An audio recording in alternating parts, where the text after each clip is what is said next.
Hello BookTube, my name is Kate and this is my channel Chapter Kate. And today I'm going to be doing a book haul. Mostly a book haul. Partially not books, but mostly books. Yes. I guess I'll just start with the books first, because that way if you don't care about the non-books, you can just like skedaddle.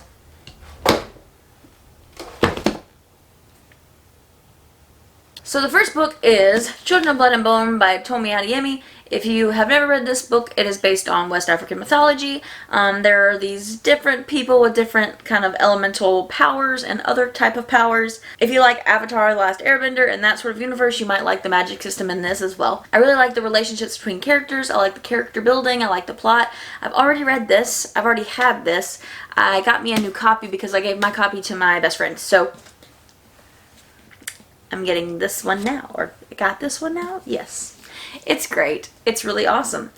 Also, if you like this book, may I interest you in this notebook based on the book. Look how beautiful this notebook is. It's got like a mandala situation going on.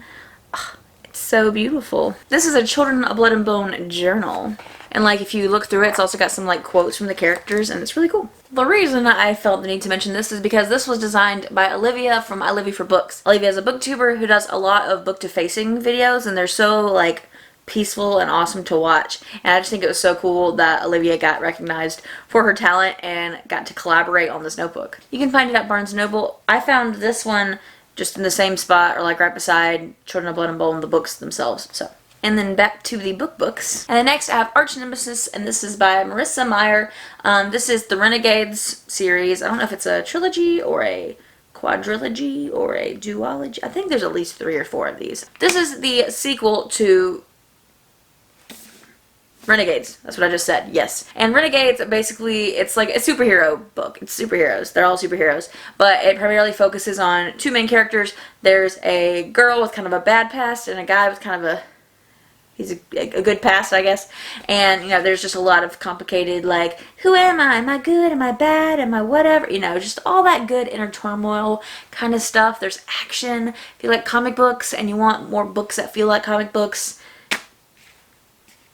yeah. Next we have The City We Became by N.K. Jemisin. N.K. Jemisin also wrote the 5th season trilogy. I've only gotten to read the first one so far. I need to get to the others, but recently found out on Twitter that N.K. Jemisin is tragically underpaid for how much talent she has, and so you should support all of her books. So this is actually an urban fantasy, and it takes place in New York. And I love urban fantasies.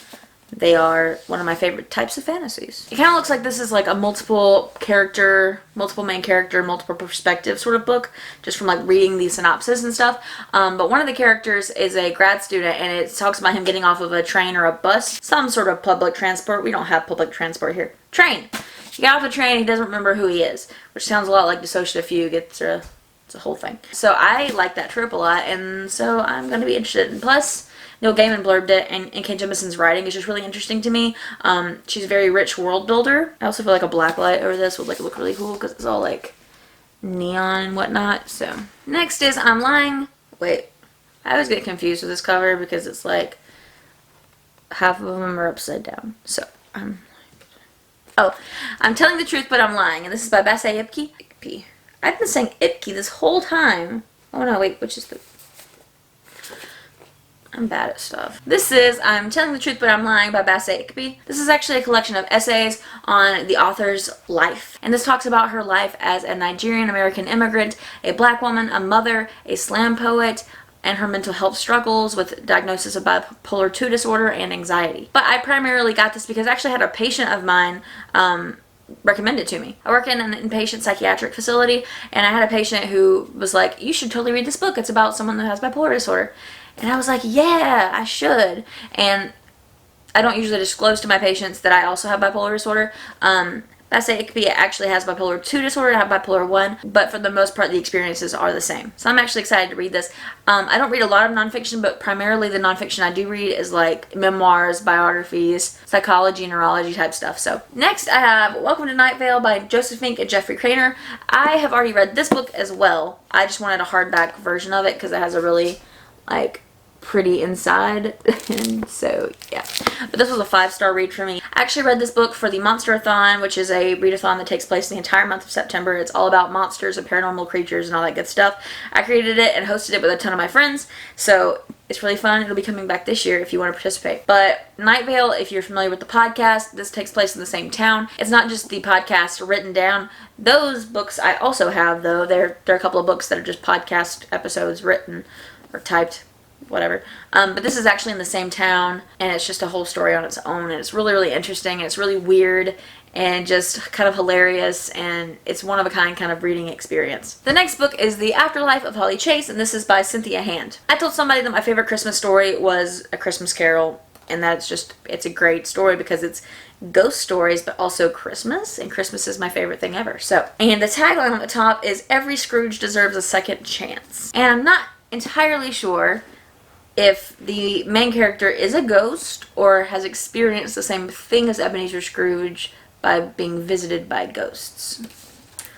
So that is what I don't... Oh. Okay. So basically, Holly Chase kind of got visited by the ghosts, just like Ebenezer Scrooge did, but she didn't change her ways, and then she died, and now she's stuck as one of the ghosts as well. So she's the next ghost of Christmas past. Yes. Then we have The Test by Sylvan Neuvel. We are our choices. Who are you willing to be? Okay, so this is a really tiny book. Look at this. It's a really tiny book. Whoop. Really small. It's only 104 pages. I'll back up now. Sylvan Neuvel wrote the Themis Files. Yes, the Themis Files trilogy, which was a really, really cool trilogy. It was a 5-star read for me. So this is a dystopian book. The main character is trying to pass like a citizenship test to become a citizen of, I guess, Great Britain. It says the British citizenship test, because he wants his family to belong, but the test takes a weird turn, and he's given some kind of power over life and death. Good time to take a citizenship test, I suppose. But I saw someone say that they read this in like one sitting, and I was like, okay, well then I'll get it because I love that author, and yeah. Then I bought The Night Circus by Erin Morgenstern. I already have this book. I thought that this was a hardback version. Like, I saw it and I was like, oh my gosh, that's so pretty. I want a hardback version. And so I bought this because I thought it was so pretty, and then I guess I just didn't see online that it said paperback, and it's a paperback, but it's really floppy. The Night Circus was one of my favorite books. It's very like lyrical prose. It's so just the descriptions of things are just so beautiful and whimsical. It feels like a fairy tale, but it's this girl and this guy, and they're raised knowing that they're going to have this big magic competition. It's supposed to be fatal and all this good stuff, and so they end up at the circus, and they just make all these really amazing things, and it was cool. It was a cool book. If you like atmospheric like literature, this is for you. Then we have The Bear and the Nightingale by Catherine Arden. This is wider than I thought it was. So this book was recommended to me by a couple of people, but mostly Leah from Where in the World is Leah Jane, who's one of my best friends. She's like family to me. But it was recommended because she said it was very atmospheric as well. And I love atmospheric stuff. It's my jam. But it sounds like this takes a little bit of influence from like Russian fairy tales. The main character has been told fairy tales her whole life, but then it sounds like her life sort of turns into a fairy tale with like an evil stepmother and all that good stuff. And it sounds also like she has some kind of abilities or powers or something. I don't know, but the back, someone described it and blurbed it as utterly bewitching.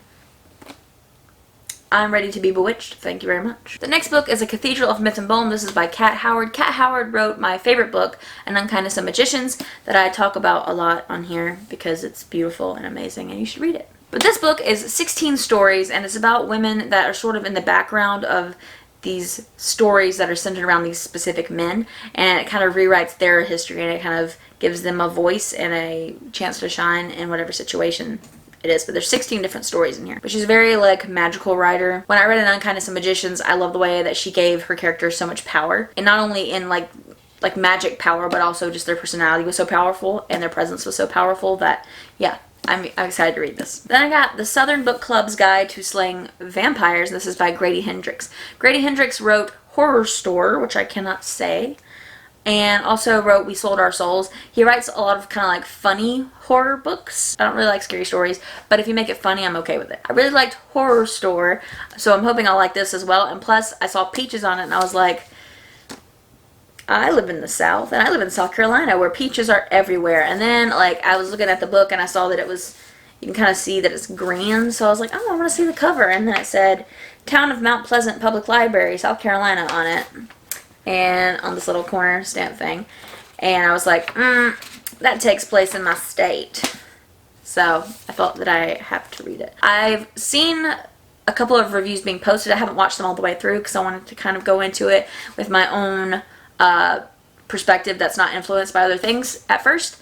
But I did see some comments about sort of a white savior complex going on in here, which is problematic. Other than that, everyone that has posted about it said that they loved it. So I'm excited to read it for myself. Then we have When Garden Gnomes Attack, and this is by Chuck Sambushino. Yes, this is just a silly book because I'm normal and I buy gnomes. You may have seen him in some of my previous videos, but this is Neil. He's a gnome. I got him during my internship like 5 years ago. But yeah, this is Neil the Gnome. But I also just have this like obsession with gnomes. I have a lot of gnomes on my bookshelves. One day I'll show you all the gnomes, but I have 5 extra gnomes on my bookshelves. That's why I got that book. And then the last thing that I got in my haul is this blanket. It's one of those literary blankets, you know, that has like the book written on it, you know. But it's actually just the script of Shrek, the movie. I got it off of Redbubble. It's very soft, and it has a couple of typos. But the only typos that I've really found are the word ogre has a typo, and the word gingerbread man has a typo. Those are the only ones I've really found, but it's every single time. So instead of ogre, it says orgy. It's O-R-G-E, but it just looks like orgy. And then instead of gingerbread man, it's ginerbread man. So, yep. It's my favorite blanket I've ever owned. But that's all for this haul. I like to haul books. I'm hopefully going to be doing an unhaul soon with some books that I'm kind of getting rid of. But yeah. Let me know if you've read any of the books that I talked about, or if you have any recommendations for books based on the ones I talked about. Please like this video if you enjoyed it, and if you would like to see more of this junk, please subscribe below. Bye!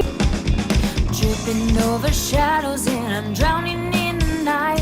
I feel the soldiers coming and I'm pulling up a fight. I feel my